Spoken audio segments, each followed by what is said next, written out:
Hi, it's Dwyer, dwyercrime.blog. Also, always 1776.com. Today is August 20th, 2022. Remember, the opinion you should follow should be your own. Just consider this video to be a second opinion from a complete stranger online. Now, until now, there have been very few murder cases where I've looked at the case and I have thought, my goodness, this criminal is good. This killer knew how to manipulate people's opinions, right? One of the pivotal moments for me in terms of analyzing these cases, and we always get a misperception of the accused, is the O.J. Simpson case. If you believe the prosecution's version of events, and I do, then O.J. Simpson has a deep wound on a finger as he is calmly sitting on a plane talking to people who don't notice the deep wound, the swelling. Keep in mind, this is the wound that's dripping blood at the murder scene. And when the pilot comes out, because he hears that Pro Football Hall of Famer, Heisman Trophy winner Simpson is on the plane, as the pilot comes out and is looking at Simpson's fingers, because the pilot mistakenly believes that Simpson has a Super Bowl ring. Simpson is calm, cool, and collected. There's not a person on that plane that notices that O.J. Simpson has a gash on one of his fingers. Right? Again, this is the cut that's dripping blood at the murder scene. This is the cut that the cops see the next morning when they interview O.J. Simpson. This is the cut that O.J. claimed he got in Chicago when he knocked over some glass after hearing that his former wife had been murdered. Well, understand, Sam Sheppard is that level of defendant. Right? When I started looking at this case, I had a different vision of Sam.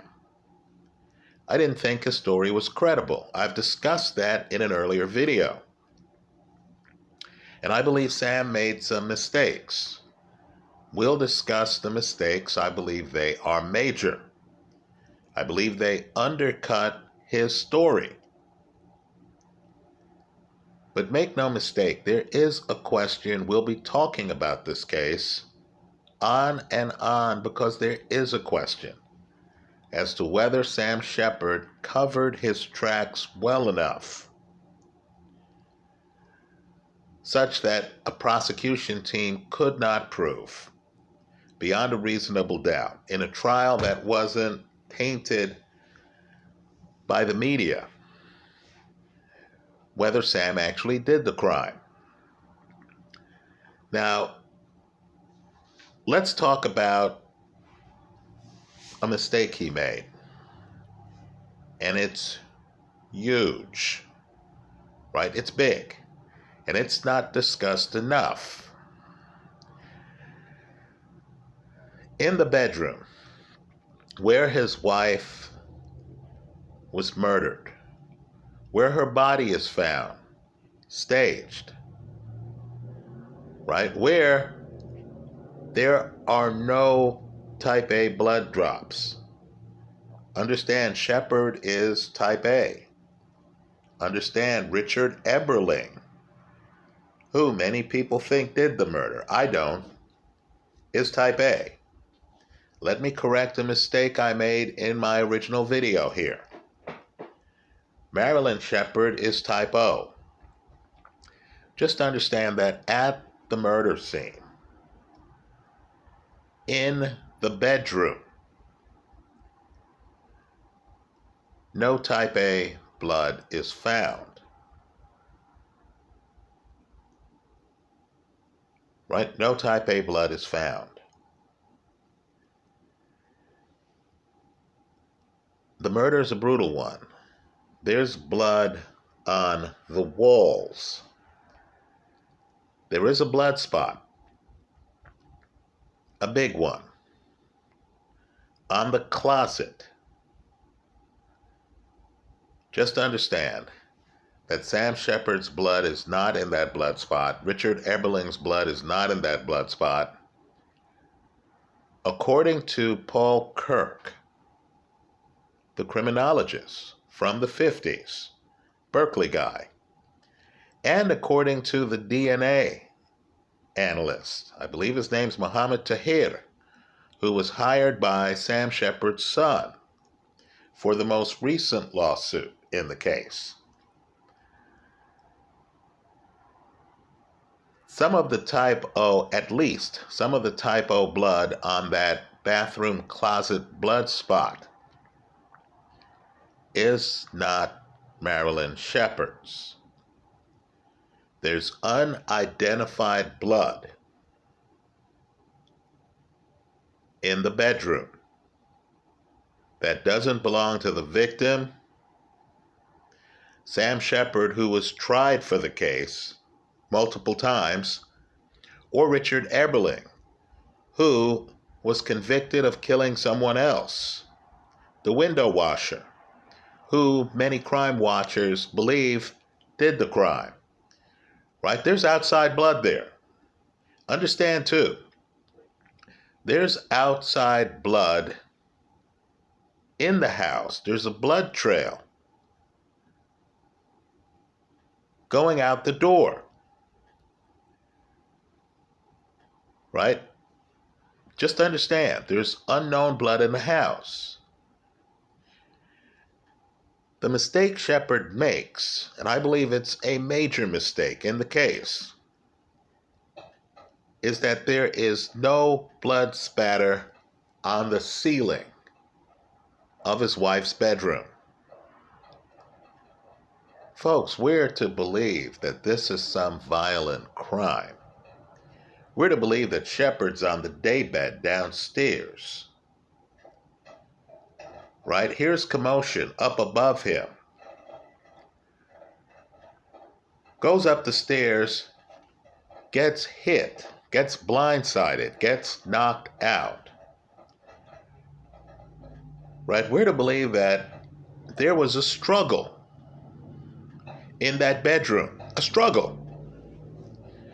If there's a struggle, and if the murder weapon is, as F. Lee Bailey, right? Sheppard's successful appellate attorney. Sheppard's successful attorney in the second trial. If F. Lee Bailey is correct, and if the murder weapon is a flashlight, in other words, some bushy-haired intruder comes in the house, is thinking of murdering someone, and has to use a flashlight to do so, how could there not be blood spatter on the ceiling? One would imagine Marilyn Sheppard's lying in bed where she's found. She's hit something like 27 times, the prosecution believes, around the head area. There's a lot of blood in people's heads. That's where the brain's located. In this level of bloody scene, where the blood is all over the walls, how could there not be blood spatter on the ceiling? I thought if I have a flashlight and I'm knocking you like this, I'm on top of you, you're in bed, and I'm coming down and hitting you, how is there no blood on the ceiling of the bedroom? I encourage people to look at the Paul Kirk work, the criminologist's work in the case. Right? We are to believe that Marilyn Sheppard is bludgeoned by horizontal blows, not by vertical blows. The killer appears to have come up on Marilyn Sheppard and apparently is using side blows to kill her. The blows have such force, her skull is fractured multiple times. The blood flies distances to hit the wall, but yet none of it hits the ceiling. The reason it's a big mistake is that tells me that this murder was premeditated. If it's in the moment, if, as the defense contends, Marilyn Sheppard is fighting back, Marilyn bites her attacker, if you believe the defense, right? Because some of her teeth get knocked out. The defense wants you to believe that she bit her attacker's hand and that their client, Sam Sheppard, was not bitten. If there's a struggle like that, obviously the prosecution feels that the teeth get knocked out as part of the attack. But if there's a big struggle, how could there not be blood spatter on the ceiling? Again, understand, the murder weapon is something clunky. If you're the defense, you argue that it's a flashlight that later gets thrown in Lake Erie, right? And that the person is hitting Marilyn Sheppard in a struggle. If you're the prosecution, you believe the missing metal lamp, folks, it's missing, is the murder weapon. Just understand, no one enters the house with a knife. Just understand, this is the murder that is extremely violent, but yet leaves no blood spatter on the ceiling. To me, this opens things up to the idea that Sam Sheppard planned this, that this murder might actually be far more structured than we envision. Understand, they were in two different rooms at first, right? Marilyn Sheppard is supposed to have gone to bed. The Aherns leave. Sam Sheppard is supposed to be downstairs on a daybed. Folks, we don't know with any certainty what Sam Sheppard was doing between 1 and 3 a.m., do we?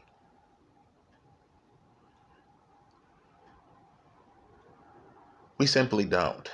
His watch, which is later found, and we'll talk about that, is stopped sometime after 4, before it starts ticking again to get to 5. We simply don't know what Sam Sheppard is doing between 1 and 3 in the morning. Understand, too, the order of things in Sam's version doesn't match up. Don't just look at the evidence. What I want people to do is to look at the order of things. So, when you walk in the front door of Sam's house, right, the real front door faces the water. So you're walking in the back door. If you go to the left, you enter the kitchen area. If you go to the right, you enter Sam's den. Now, if we are to believe Sam, the bushy-haired intruder uses the den as a base of operations. So, Sam has a desk in the den.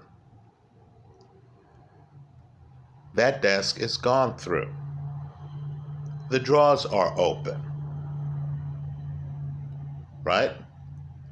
Marilyn's watch is found in the den. right, by the open drawers. One of the Aherns vaguely remembers Marilyn wearing the watch when they had dinner together on July 3rd and when they watched a movie afterwards. Well, just to understand, if we are to believe Sam's version of events, the killer would have had to have gone upstairs with Sam sleeping in the living room, would have to have gone upstairs, would have to have brutally killed Marilyn Sheppard, and then would have to have come downstairs, gone back into the den. This is after knocking out Sam, where the killer would have left Marilyn's watch. In other words, if you believe Sam Sheppard, Marilyn's watch is left in the den after the killer has killed Marilyn and knocked out Sam. Not only that, there are trophies. And I believe this shows staging, right? You're there to kill someone or to sexually assault someone, right? At least give that impression because the body is staged. Somehow you have so much hatred, so much animus toward the Sheppard family that you see a Sheppard High School trophy for Sam, track trophy, and you see a Marilyn bowling trophy, and you have to destroy them in the house, right? In the house, even though there are other people in the house, not just Sam, but his 6-year-old child. Not just Sam and the 6-year-old child, but the Sheppard's dog, Coco. Right, folks? Sam doesn't remember the dog barking. If we are to believe Sam, this bushy-haired intruder is spending enough time in the den to go through his desk drawers, to break trophies, then returns to the den after knocking Sam out and killing Marilyn Sheppard with Marilyn's watch, which he or she leaves in the den. Well, let's talk about the biggest problem with order. If you believe Sam's story, Sam ultimately chases this bushy-haired intruder out of the house, down to the Lake Erie shore. Right now, Sam believes that the person knocks him out. The person then rips off his t-shirt. Think about that. Rips off Sam's t-shirt. And then, after leaving the house, while on the Lake Erie shore, takes off Sam's watch.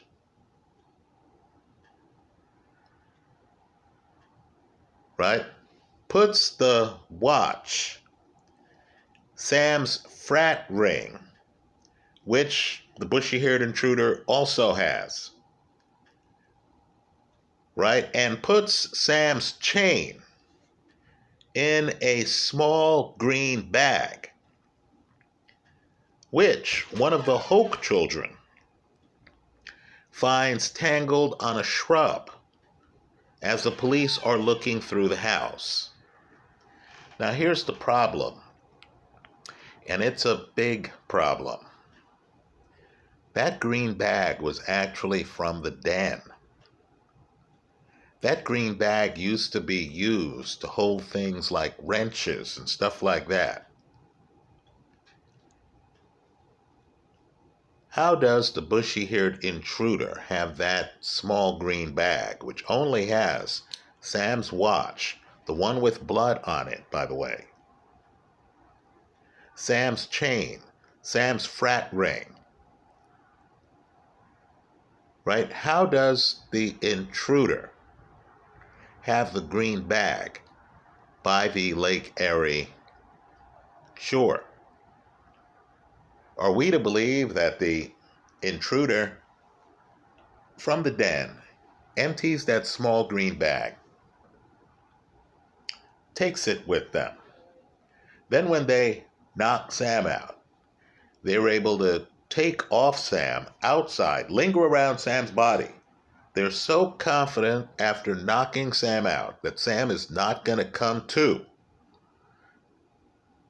that they're able to literally take Sam's ring, take Sam's watch off of him, take Sam's t-shirt off of him. Who knows what they did with the t-shirt? Understand, they put the watch, the chain, the ring in the green bag that's originally from the den area, and rather than leave with the green bag after lingering by Sam's body, right, which would be dangerous.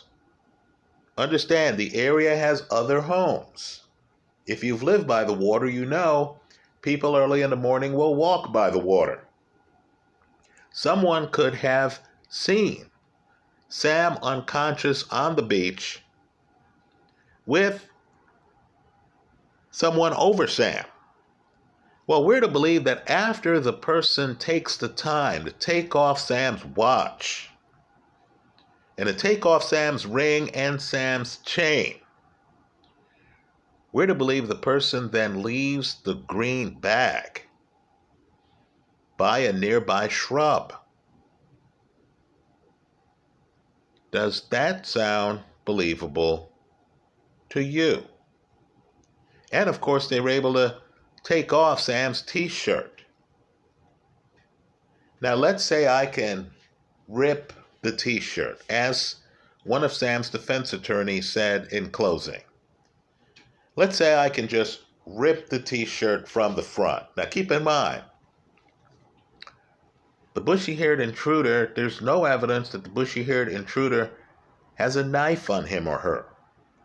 They certainly don't use one on Marilyn Sheppard, right? We're to believe that the murder weapon is something like a flashlight, right? Or a lamp. I'm to believe that the person is able to rip Sam's shirt off of them. Now understand how phony that claim is. Folks, shirts have areas like this one that my arm's sticking out of. Even if I cut the front of the shirt, how am I able to, and Sam's a 6-footer, about 180, 185 pounds. Wouldn't I have to then move Sam's body? Wouldn't taking the t-shirt off of Sam be an involved situation? Because Sam has 2 arms and they're both sticking out of independent holes. Well, Sam claims that that's where he loses his shirt. They leave Sam wearing his pants with, of course, bloodstains on one knee that don't match him. We're hearing now, based on DNA evidence from his son's case, some of the blood on the knee doesn't match his wife. The argument is that the blood on the knee of Sam's pants match a third party, the murderer. Well, we're to believe that the murderer leaves Sam wearing these pants with this big blood spot on his knee in the water, unconscious but breathing. Right? Takes Sam's watch off his wrists, takes his shirt off his torso, takes his ring, right? Then, of course, decides to leave that material. I guess an argument can be made, maybe the killer is leaving with the stuff, then thought, hey, if I'm found with this, they'll know I was the murderer. Of course, this is after being out in public with Sam by the Lake Erie shoreline. Right? So the sequencing doesn't work.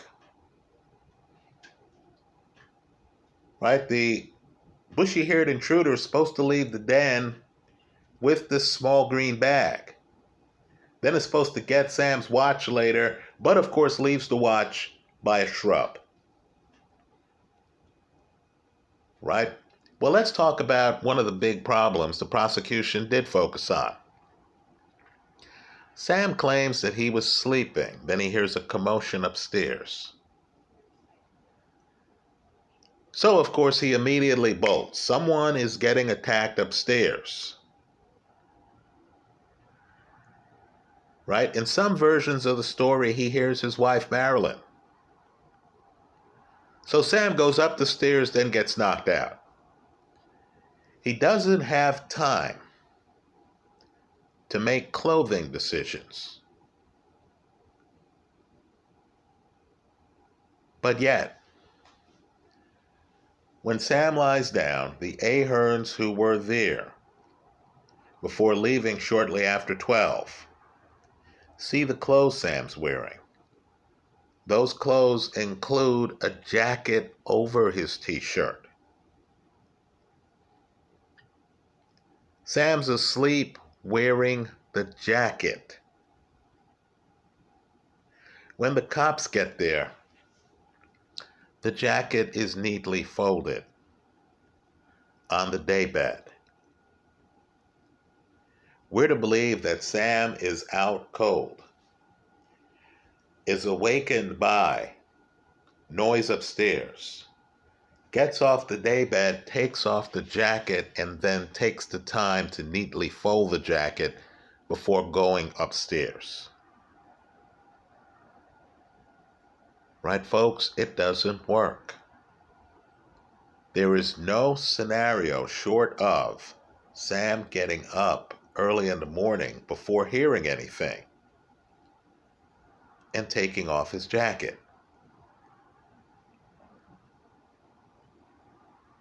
Right? Understand, if Sam awakens before he claims to have awakened, wouldn't he have encountered or become aware of the bushy-haired intruder? Because the bushy-haired intruder is supposed to be on the first floor in the den. Sam is supposed to be on the first floor in the living room. The bushy-haired intruder is supposed to be doing things like going through Sam's desk.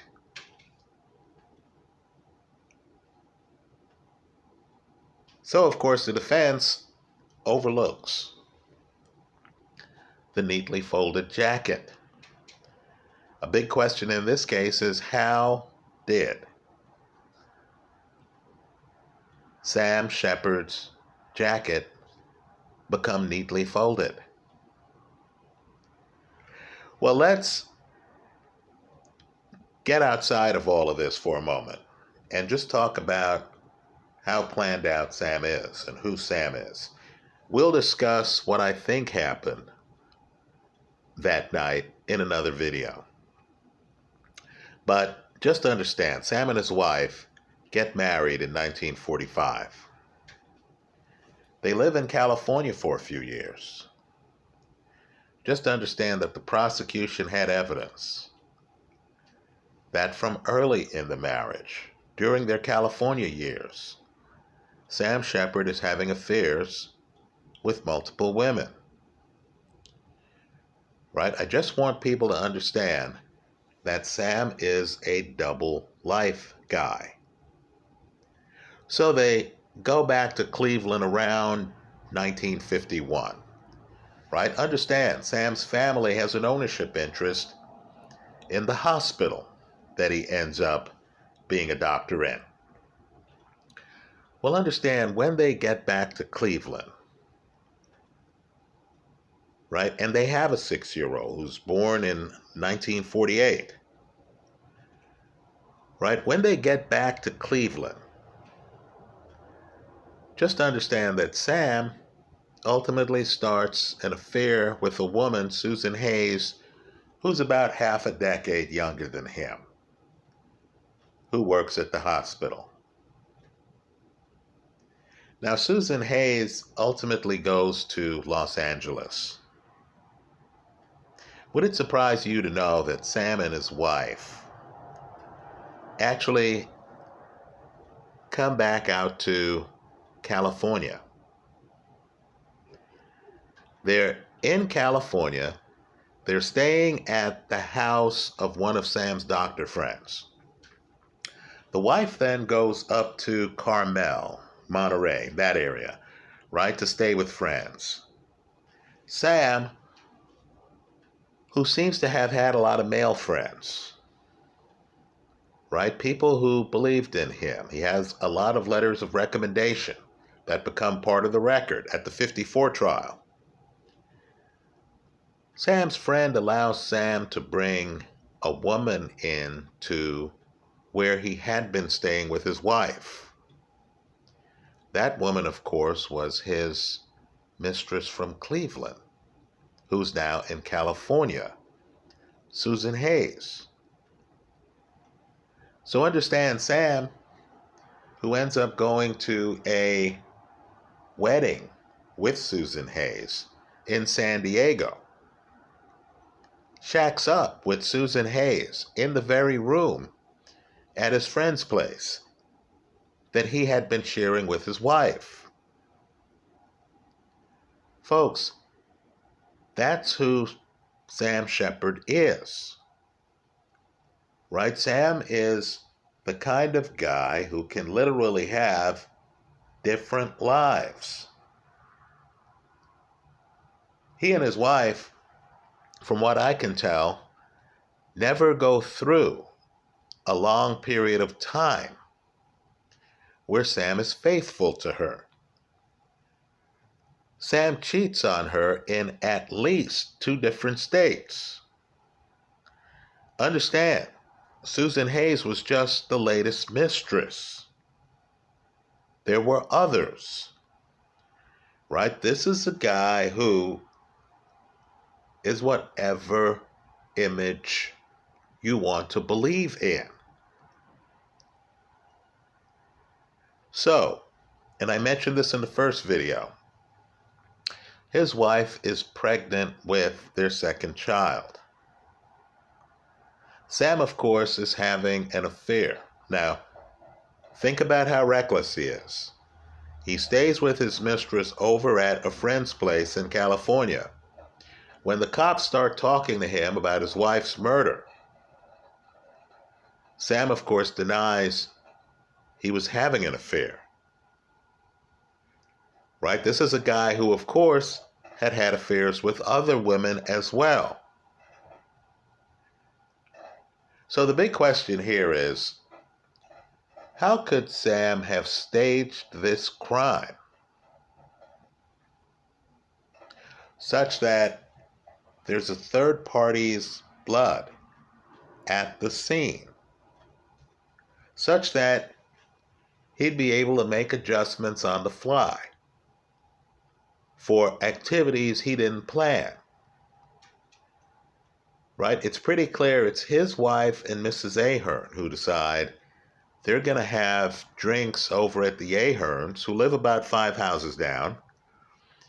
Then they're going to come back to the Sheppard residence, and they're going to have dinner at the Sheppards. Those aren't Sam's plans. Understand, too, alcohol's involved. Sam dozes off on the daybed. How could Sam do that? And how could Sam arrange this in such a way that when Spencer Hoke and his wife arrive, Sam has a swollen face? Sam's wearing wet trousers, consistent with having been in the water down by the beach for some period of time. There's sand in his pockets. Right? How could Sam plan this and have it be set up in such a way where he has no explanation for where his shirt went? Right? Did Sam plan this out? How does he get third-party blood? Not only in the bedroom, at the murder scene, in the murder room, but in a trail, in the house.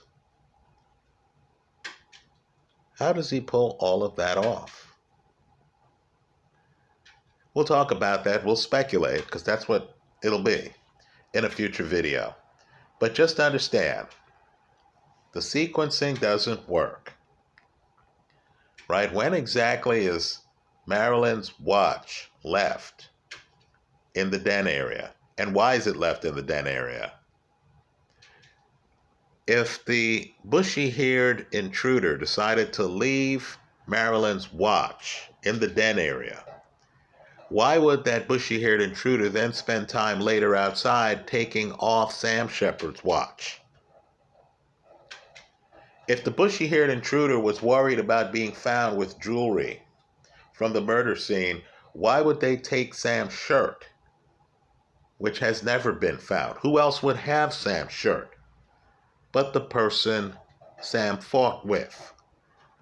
Also, if the murderer is Richard Eberling, he appears at the 66 trial, why doesn't Sam tell his attorney, that's the guy I fought with down at the lake? Why doesn't F. Lee Bailey, in questioning Eberling, let the jury know this is the guy who was the bushy-haired intruder? Anyway, those are my thoughts. Let me hear yours. I will say, I profile a lot of, at least talk about, a lot of people accused of crimes here at dwyercrime.blog, on YouTube, youtube.com/Esquire777. Sam Sheppard is really in the upper tier of complicated defendant that I've come across. Right? This guy is clearly living multiple lives. This is a guy with a dog who wants you to believe that the dog didn't bark, but who also wants you to believe that there was an outsider in the house spending enough time in the house to go through his desk drawers, to go upstairs, to kill his wife, to scuffle with him, right? To get his wife's watch, to hit him right as he got to the top of the stairs. In other words, if you believe Sam's story, there's physical activity taking place outside of the bedroom in which Marilyn's murdered. And somehow his son doesn't hear anything, and his dog never starts barking. Curious. That's how I see it. Let me hear from you. I hope you leave your comments in the comment section of this YouTube video. Thanks for stopping by.